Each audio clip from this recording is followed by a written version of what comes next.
let's get there.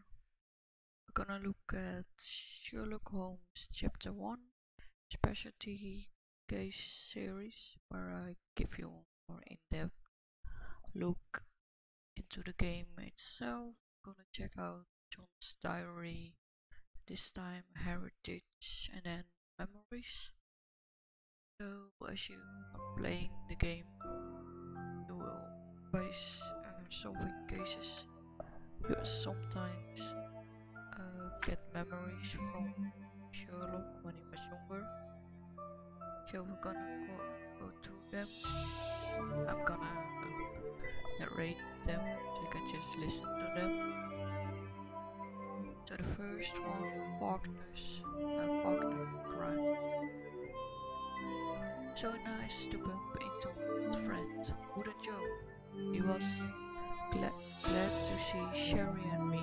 I think he's a man of few words. To be honest, life here since you left wasn't particularly interesting. Still, Sherry was cheered by the recollection of the good old days. Refining our methods of arresting people, Joe was the best at playing criminals, especially thieves, and I was always amazed by his patience. That said, given used real handcuff, I suppose he had no choice. The next one, the failed arrest. Around 2 months after our arrival, Sherry and I were almost arrested after being caught thieving. Hearing the noise of our return to the manor, Mycroft came outside and resolved things with the policeman. The officer left and never returned. Afterwards, Mycroft, who had given us the task of breaking into the house and stealing a letter, had a serious talk with Sherry. He lectured Sherlock for about being caught, but was glad that we had acquired what he wanted. Arriving at Cordona. We arrived in the early morning of a rainy day. Sherry's mother was weak and unsteady, so he tried to help her. Mike was very serious while dealing with luggage. When he saw Sherlock trying to help his mother up, he commanded him to go upstairs to her room. The last person to arrive was the doctor, Otto Richter, who said that the neighbors will believe that Violet has tuberculosis. Sherry just realized that he never heard her coughing. Silent is golden. Sherry was a boy, Mycroft would take him to all kinds of tiresome official events. He wanted his little brother to learn how to behave among the privileged classes, and naturally how to spy on them. So it went until one fateful visit to Cordona City Hall for the old governor's speech. The man stood before a large crowd, clenched fist, fake smile, gently manipulating his audience with a smooth and soulless speech. When the governor finished, the square felt silence for a moment. The crowd about to burst into applause, and in that moment, Sherry interjected to point out all falsicities. As the young man spoke, nobody made a sound. The governor stood there, frowning, sweat glistering in the sun. When Sherlock finished, there were only a few weak claps and the man's awkward gratitude. Yet the seed of destruction had been planted, and the governor's career would soon be over. Mycroft was furious. He dragged Sherlock away from the square and lectured him that not every truth should be spoken. Silence is golden, he said. But isn't silencing the truth the same as lying? I believe so, as does Sherlock. I can only hope that continues. The closed door. Sherlock's mother often mentioned her fascination with the ancient Greek ruins located on Cordona. One day we decided to surprise her, so we took a shovel to the ruins and uncovered a nearly intact Greek vase. We wanted to show her what we found immediately. For some reason, the door to Mrs. Holmes' room was closed when we returned. We knocked, but nobody answered, so we left the vase near the door and retreated downstairs. Sherry wanted to get some archaeological tools in order to take a closer look at the artifact. Alas, it was not to be, as the manor echoed with the sound of shattering ceramic, and we scurried upstairs to discover the vase broken, shards scattered all over the floor. Otto Richter was standing there with the door open. He was angry at us. Dr. Richter told us to never disturb Sherlock's mother when the door is closed. He claimed that she broke our vase in an outburst, but we didn't believe him. I bet he was the one who broke it. Good catch. One day, Sherry and I returned to the manor in an excited bus. We had found 2 perfect sticks with which to practice sword fighting. It was a good start to the day, but things improved further upon our discovery of a giant delivery in the middle of the main hall. After we opened it, it was a mermaid skeleton that Mrs. Holmes was to authenticate. He was in a good mood and asked what Sherry thought about it. His answer came fast and confident. It was, of course, a fake.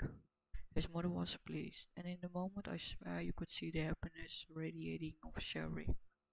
Eventually, the mermaid took its place in the cabinet of curiosities among Violet's collection of other fakes and forgeries. The curious conversation. It all happened shortly after the incident in Violet's room on April 9th. Sherry decided to play with artifacts in the cabinet of curiosities, and of course I went with him. As a result, we became unintentional witnesses to an argument between Mycroft and Otto Richter. Sherlock's brother was angry. He was sure that Dr. Richter had done something dubious to the mother and that it had backfired. He called Otto charlatan. When pigs fly.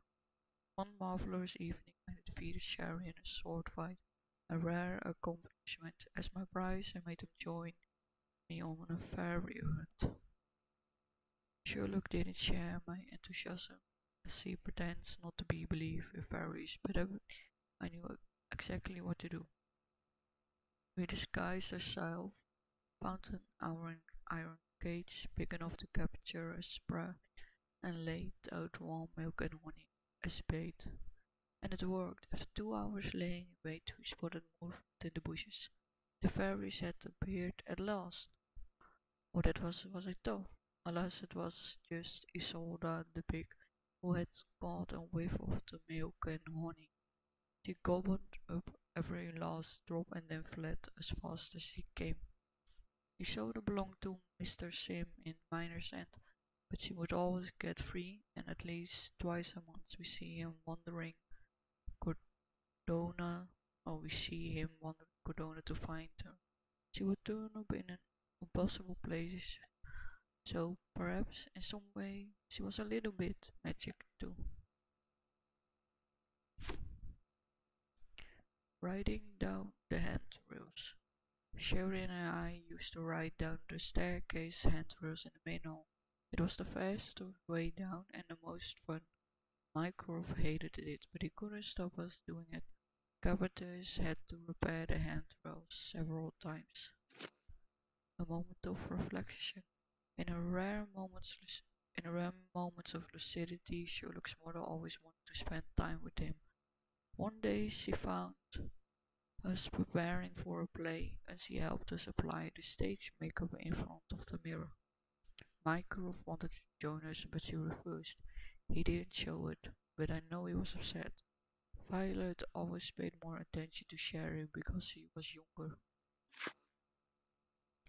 Tome travel. During our time at Stonewood Manor, Sherry and I would regularly visit the cabinets of curiosities. Sherlock was sometimes so bored that he rearranged all the books in his own particular order. He said it was easier to find the required book this way, but Mycroft never agreed. The last time that Mycroft was unable to visit his desired reading material, he exonerated us for an hour and insisted we return the shelves to how they were. A second bed. Shortly after our arrival, Sherry clashed with Mycroft about the furniture. I needed a place to sleep, but there was only one bed in our room. Outrageous! Convincing his older brother was a challenge, but after a week-long dispute he finally gave in, and I became the proud owner of my own fairy book. The Silver Hand Treasure. In old cities stands the monument of Karim of the Silver Hand, a so-called pirate with a golden heart. He stole from the rich and gave to the poor, or at least that was the legend we heard as children. When we passed this monument in our travels, an eerie, supernatural feeling urged me to climb up on the hand. At the top, I discovered a rhyming riddle that seemed to be the first in a chain of puzzles leading to the legendary treasure of Karim. In total, there were 3 riddles. We cracked them one by one, and each led us to another stash around the island. To our bewilderment, in the end, instead of the treasure, we found a magnifying glass that once belonged to Sherry's mother. Neither he nor I can recall how it got there, which in a way makes it more special. But when Sherry looked at me through that glass, I was suddenly struck by terror. For a brief moment, I felt as if I weren't there at all, his gaze passing through me and over the horizon. Flashes of Merriment. A poster on the wall of the Legacy Theatre advertised Hamlet, staged by children. Cherry said that Cordona's tradition of youth performances began with us, but I didn't recall ever acting in a play. Sherlock took me to the back entrance of the theatre, and there I started to remember. Traditionally, children were not allowed in the stage of the Legacy Theatre, as it is. The director believed they were only capable of noise and nuisance. That didn't stop Sherlock from gathering some street kids at the back of the theatre to perform Hamlet for passenger-bys. Of course, Sherry was the Prince of Denmark, but my embodiment of Jorig was the true highlight of the evening.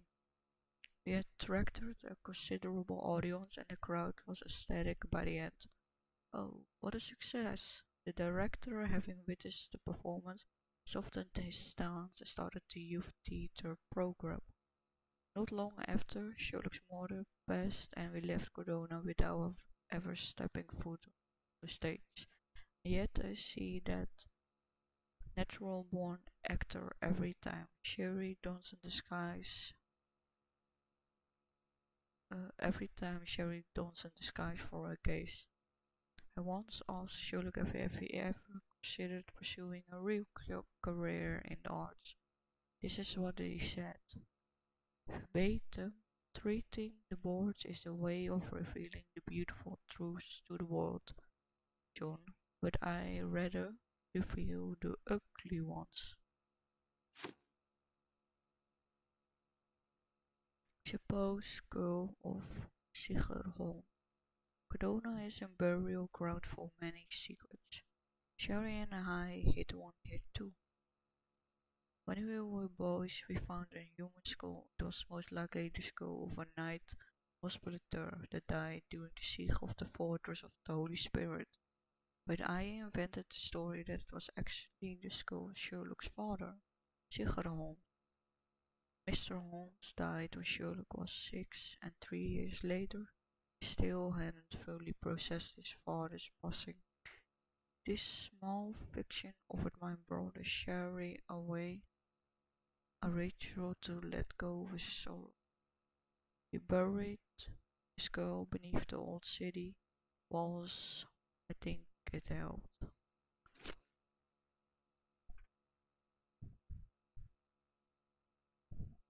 Near-death experience. I used to roam the cemetery concocting interesting stories about the dead. Our life back then was simpler, more adventurous, more magical. The crypts appealed to us, and we tried to guess who was buried there. Someone rich, important, or old. We carved our initials in a tree so that we would remember this place, or it would remember us.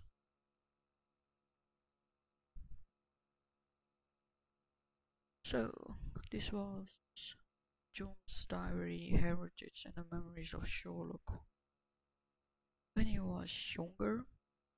So, feel free to subscribe, follow. Thank you for watching. Wish you well. See you in the next video.